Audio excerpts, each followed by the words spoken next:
This is Ripley, and you can see in the video she's got a lot of anxiety. Her concerned owners had tried a number of attempts to help Ripley, but none have had any long-standing results. Today that changes. We've got a laundry list of things to address, but first will be to build rapport, introduce a marker word, and teach Ripley the language of leash pressure so we can start communicating in a way that she can understand. So when she knows she doesn't have to be out here anymore, she'll start leading the way back to the house? Yeah, so if we went the other way around and came this way. So I just want to point this out. So she is choking herself on that harness. Yes. So most people think that they buy the harness because they're like, oh, my dog won't choke themselves on the walk because the dog pulls. But the solution isn't a harness, because actually harnesses can cause cervical subluxations in the neck and front leg damages. And depending upon how hard the dog pulls and the style of the harness, they can choke themselves. Yeah. So the solution is to teach them to yield to leash pressure. Mm-hmm. Yeah. Then they won't pull on the leash.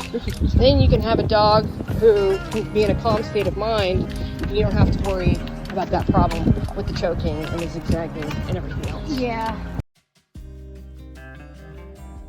So anxious on the walk. Her tail was between her legs, she was hunkered down, she was afraid of things in the environment with other dogs, zigzag all over the place.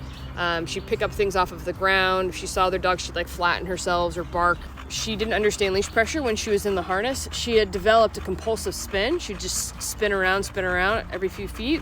So she'd pull and pull and pull, couldn't go that way, so then she'd spin. Pull and pull and pull and then spin. So it was just like a compulsive thing. One session, we brought her out there. Initially, she started off a little bit nervous.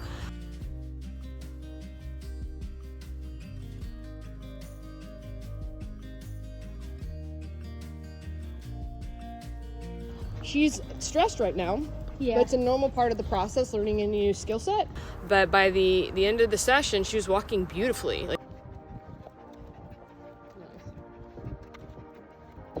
Her body language looks completely different. Yeah, it looks like the tail is slowly coming up. Yeah, she's totally way more confident. She's doing very good. And she keeps looking to you. She's looking for engagement, doing great check-ins. The tail's up. Everything about her body language now is opposite to what it looked like when we started. Yeah. The little victory spins she was doing have cut down to a minimum. Yeah. This is a happy dog. This is the kind of mindset we want to continue to cultivate. Yeah, so on the harness, we could only go, maybe down this way before she was really choking herself, and we would get nervous about her choking herself, so we would just go back because we were like, this is not worth it. But yesterday, we've been doing this with her, and we did 5 laps with her. This is a pro one. And she just loved it, and I felt like we could do 10 laps with her. And then we did the stairs. She was just amazing. And this is one day after we worked with her teaching the leash pressure. Yeah. We did that with food, positive reinforcement. And then we got rid of the harness. Yep. The other thing that was interesting is that she developed that spin from wearing the harness. And now she's walking straight as an arrow. We would be on the harness, she'd be chasing everything. She'd be chasing leaves that are going. She'd be eating everything off the ground. We'd have to get her to stop and sit. She doesn't even touch anything. She just watches Richard or myself and just keeps walking. It's amazing. Yeah. And this is what I was telling Richard earlier too.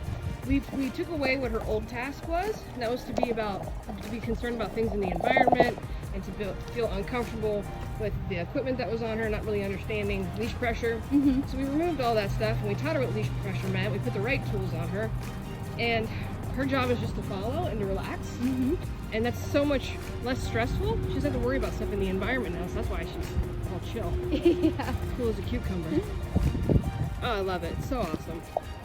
Look at her. She looks amazing. She's so happy.